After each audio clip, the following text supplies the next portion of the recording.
welcome back to World Talks, coming to you live from Warsaw. I'm Saria Strzemska. And now we're going to take a look at the latest from Ukraine, where Russian forces have launched another wave of drone and missile attacks across the country, causing injuries and damage, particularly in Kharkiv. At the same time, there's growing attention on Ukraine's air defense needs, with discussions around the delivery of more Patriot missile systems. To discuss, I have Bohdan Nahaylo, editor-in-chief, Kyiv Post, joining me right now. Good morning, Bohdan. Delighted to have you with us. Much appreciated. Good afternoon from Kyiv.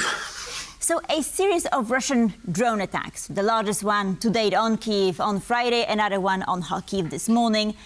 In what ways are Russia's attacks changing Ukraine's defensive posture and international support calculations? I'd like to emphasize that it's not just drones. Look, they're using ballistic missiles, they're using cruise missiles, cruise rockets, which is complicating matters. It's very difficult to shoot down a ballistic missile, which is here in a flash. And, sometimes the air sirens have gone off after the explosion has happened. It happens that quickly. Obviously, there are not that many of them compared to the drones, but they cause the most damage. So, look, partly it's a terror offensive to try and, weaken the morale of the Ukrainians and to show the West that the West is powerless to do anything, that Russia will do as it wants.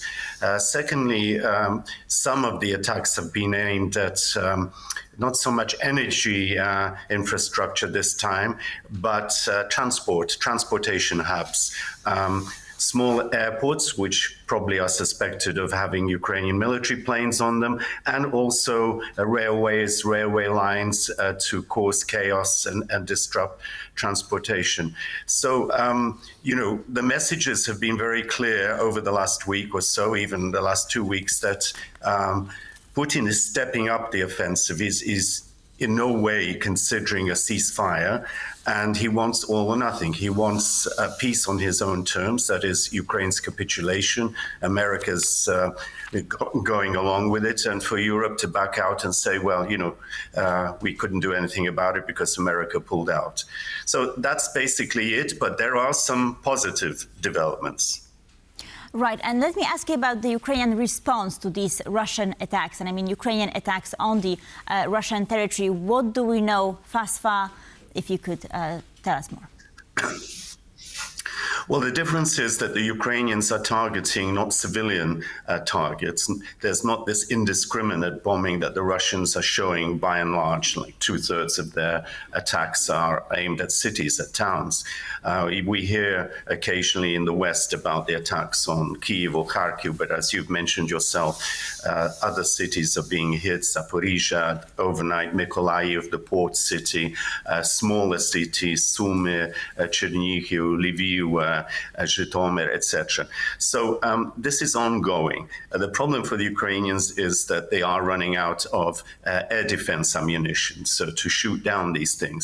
The Russians have become cleverer. They've learned lessons, so they are now employing dummy drones, that is, drones that are meant to divert air defense efforts, waste Ukraine's defense ammunition, etc. And they also now seem to practice attacking in waves.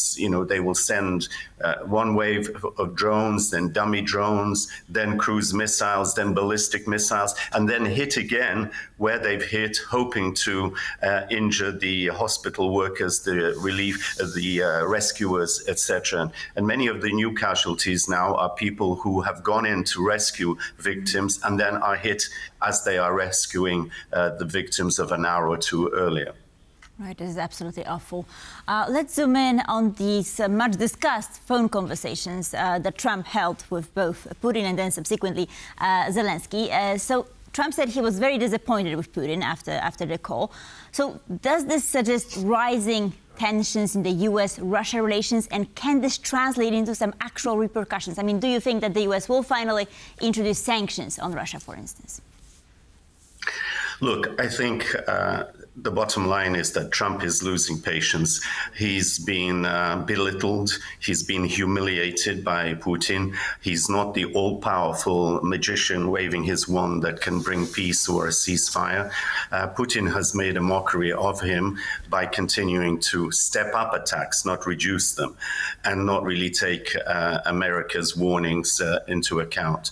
But what has also happened is that Europe has been galvanized, and apart from Trump actually talking to Putin again and saying, look, come on, what are you doing, basically, and hoping that the other guy would say, well, all right, I'll back down for a moment, with Putin more or less telling him to back off and he'll do what he wants, that he wants to achieve his aims, not America's aims.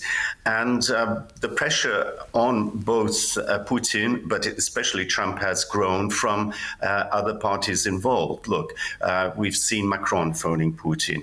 We've seen the German Chancellor appealing to Trump to provide more weapons, Patriot missile systems, and suggesting that Germany could be the interlocutor, that it could buy these for Ukraine and not be left short itself. So that's happening. The Pope has spoken out very strongly, right, which is not pleasing to the Russian Orthodox Church. And for once, even the UN Secretary General yesterday condemned the Russian aerial attacks on Ukraine, saying this is a gross violation of international law, calling for an immediate ceasefire. So that doesn't make much difference, but it's heard by the BRICS countries, it's heard by China and others, and it's not very convenient for the Russians to have this being said. So the silver lining, I think, is that Trump seems to have realized that playing footsie with Putin is a no-winner, and is humiliating him and making him look a fool and totally naive, or even shall we say, somebody complicit in the war crimes that Putin is waging against Ukraine. And so I think there is this hint now that the White House, the Trump administration, after an initial, it seems, pause in supplying more arms to Ukraine, and then backtracking and saying, no, it's just a temporary thing because we're short of stocks ourselves, but we will continue supporting Ukraine. I think one of the most frustrating things for Ukrainians and for Ukraine's ally supporters, the coalition of the willing, if you want, is this inconsistency, this chaotic inconsistency in the American line, in the official American line. Those from Trump himself and from his sycophantic aides who repeat his line as opposed to say something original. Right, and actually wanted to ask you to clarify for us what is the current state of support that the US is willing to provide Ukraine with, because you've mentioned the temporary halt in arms deliveries. At the same time, we're talking about Patriot missiles. Germany is willing to play a part, right? So where do we stand at the moment, if you could clarify? As I said, chaotic inconsistency. During the middle of the week, it looked bad again that Trump would be withholding the type of defensive aid that Ukraine needs. And now they've suddenly backtracked on this and are suggesting that no, as soon as possible, they will go ahead with renewing these supplies, with some American officials saying, no, we haven't even stopped. This is a mistake to think that this has been misconstrued.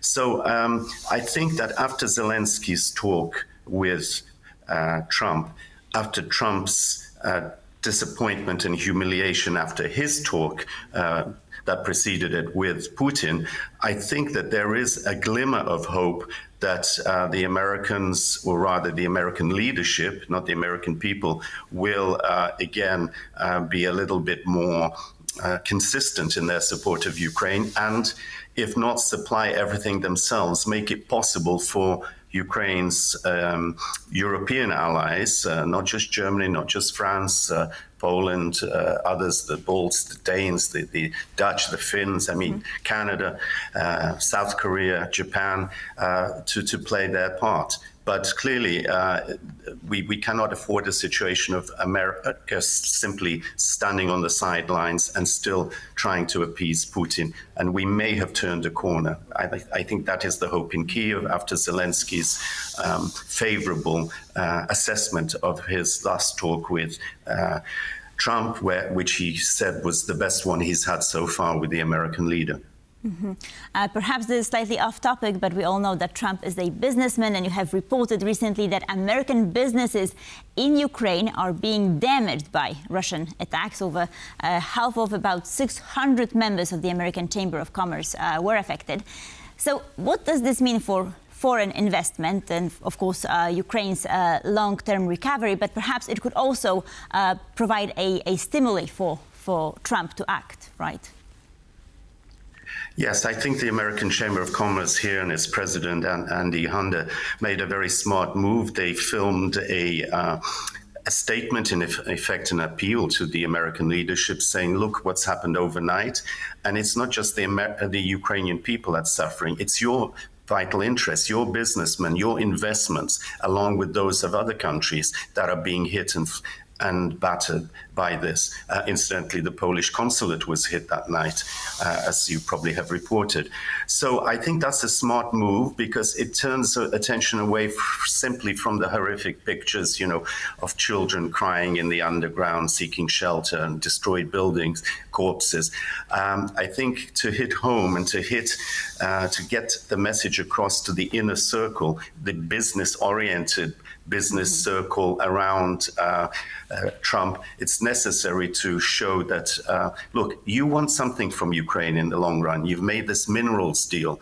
You want to invest in various things. But what opportunity will there be if you allow the Russians to just bomb everything to smithereens? Absolutely. Now, President Zelensky recently praised Ukrainian Navy because of the Navy Day, right? And he said that they're holding the line on land and on water as well. So how central has naval power been to Ukraine defense efforts? It's been very important, not that Ukraine has had significant naval power. This was something that was vastly underrated and ignored during almost 30 years of independence, unfortunately.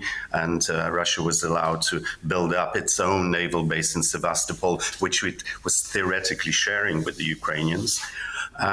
But the Ukrainians have cleverly adapted to the challenges of temporarily losing Crimea by building their drones and their torpedoes, systems that have managed to attack the Russian Navy, sink quite a few of their major ships and force them to evacuate from Sevastopol right into the very eastern corner of the Black Sea. So, yes, the Russians still have air bases there and from which they attack, and they have ships from which planes can also take off, but they're not as able to freely patrol, that is, terrorize the Black Sea as they were two or 3 years ago. Mm-hmm. So for the Ukrainians, let's say they're holding their own, but not so much on water, but from the air and underwater through the systems that they've developed to keep the Russians at bay.